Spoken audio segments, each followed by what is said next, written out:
Bonjour, bienvenue à vous, ici Père Dominique, bienvenue à ce jeudi 13 mai à Lumière de la Parole. Ça me fait plaisir de vous accueillir. Mettons-nous à l'écoute aujourd'hui de l'Évangile de Jésus-Christ selon Saint Jean. En ce temps-là, Jésus disait à ses disciples, « Encore un peu de temps et vous ne me verrez plus.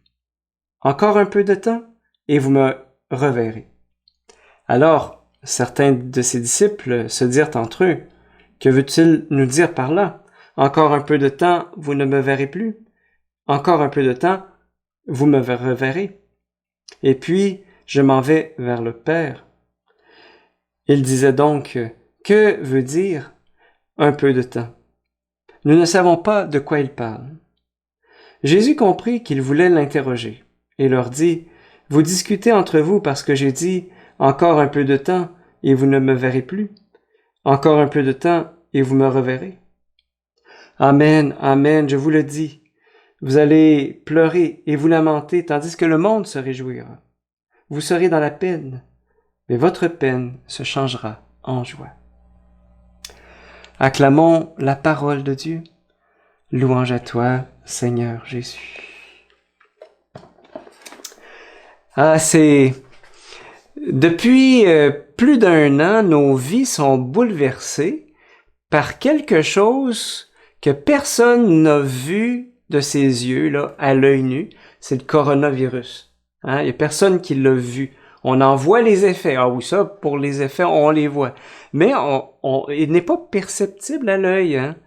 Et ainsi, ce n'est pas parce que quelque chose est invisible à nos yeux, parce qu'il n'existe pas. Parce que beaucoup de personnes ont voulu faire comme si la COVID n'existait pas, que c'était juste une invention, mais ils ont fini plusieurs ont été rattrapés par lui. Hein. Alors, dans l'Évangile, il est justement question de voir et de voir l'invisible quelque part. Voir et voir vraiment. En fait, ça revient 3 fois, au point qu'on peut se demander, pourquoi il y a cette répétition par 3 fois? Parce que c'est un petit peu lourd, hein? Je sais pas si c'est encore un peu de temps et vous ne me verrez plus. Encore un peu de temps, vous me verrez.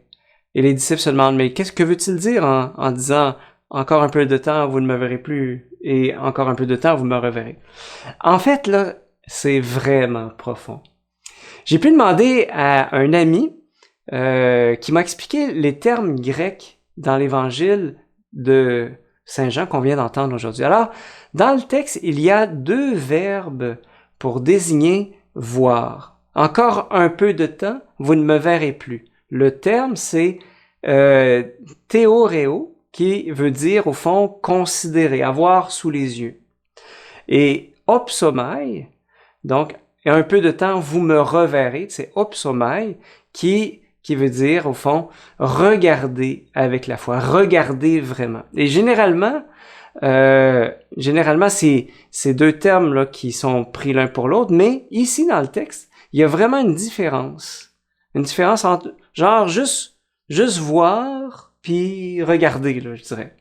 Un exemple de ça, c'est quand les 2 disciples, Pierre et Jean, s'en vont au tombeau, et qu'ils regardent dans le tombeau, eh bien, ils considèrent les bandelettes, le suaire. Donc, c'est théoréo. Mais lorsque le disciple que Jésus aimait entre dans le tombeau et qu'il est écrit qu'il vit et il crut, eh bien, il vit, c'était opsomai. Donc, un regard qui voit plus loin. Vous me suivez? Alors, le verbe voir est opsomai.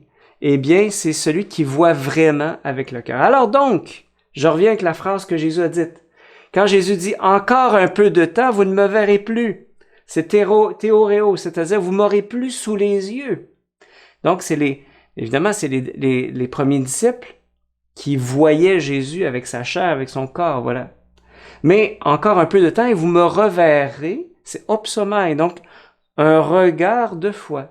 Vous verrez que je suis vivant, mais sans que ce soit avec les yeux de la chair. Vous me suivez? Alors, c'est au fond, un peu de temps, vous ne me verrez plus comme on voit un arbre ou une pomme. Encore un peu de temps, vous me reverrez, c'est-à-dire, vous me reverrez avec les yeux de la foi. Vous saurez que je suis là. Puis nous, au fond, c'est de cette manière-là, cette dernière manière-là, que on voit Jésus. Moi, j'ai jamais vu Jésus avec mes yeux de chair, mais je sais qu'il est là, c'est avec les yeux de la foi. Et c'est pas toujours évident de voir Jésus dans les événements de nos vies, parce qu'il est toujours invisible à nos yeux. Mais ça veut pas dire que, comme le coronavirus, il n'est pas là, parce que je le vois pas. Mais j'ai foi qu'il est là. Voilà. C'est lui qui fait brûler nos cœurs par sa parole. C'est lui qui, quand on est en présence de la vérité, eh bien, nos cœurs sont pacifiés. Et Saint Pierre a un autre beau passage qui nous parle de la foi, de ce opsomai, là. Alors, il disait, Jésus, lui que vous aimez sans l'avoir vu, en qui vous croyez sans le voir encore, vous tressaillez d'une joie inexprimable qui vous transfigure, car vous allez obtenir votre salut qui est l'aboutissement de votre foi. Oui, nous aimons Jésus sans le voir de nos yeux de chair, de la même manière que nous admettons la présence de la COVID qui nous fait porter des masques, qui nous fait laver nos mains, qui nous empêche de voir nos proches que nous aimons. Bref, de la même manière que nos comportements sont modifiés par quelque chose que nous ne voyons pas, eh bien, d'une manière un peu analogique, eh bien, nos comportements sont transformés par notre foi en Jésus que nous ne voyons pas avec nos yeux de chair. Ah, il arrive parfois qu'on perde un peu ce contact avec Jésus, dans ce contact avec la foi, parce qu'on ne peut pas le voir avec nos yeux de chair, donc théoréo. Alors, on peut se mettre à douter de sa présence. Alors, comment retrouver la joie de la foi, la joie de savoir que Jésus est là près de moi? Je crois vraiment que la prière est essentielle. Moi, j'aime le matin de prendre un temps. J'ai des journées folles, complètement folles, mais j'aime donner à Jésus le matin la première place. Fermer les yeux. Et puis considérer que Jésus est là avec moi. Puis de lui dire, Seigneur, je te demande ton Esprit Saint, la grâce de te voir dans les événements de ma journée aujourd'hui. Voilà, alors je te pose un peu la question. Toi, quels sont tes trucs pour voir Jésus? Le voir vivant. Voilà, pour retrouver sa présence quand tu l'as perdu, là, quels sont tes trucs pour voir sa présence dans ton quotidien? Comment tu passes du théoréo au opsomai, donc la vision dans la foi? Voilà, je te pose cette question-là que tu peux porter durant toute cette journée. Et je demande au Seigneur de faire descendre sur toi, sa bénédiction, sa tendresse, son amour, au nom du Père, du Fils et du Saint-Esprit. Amen.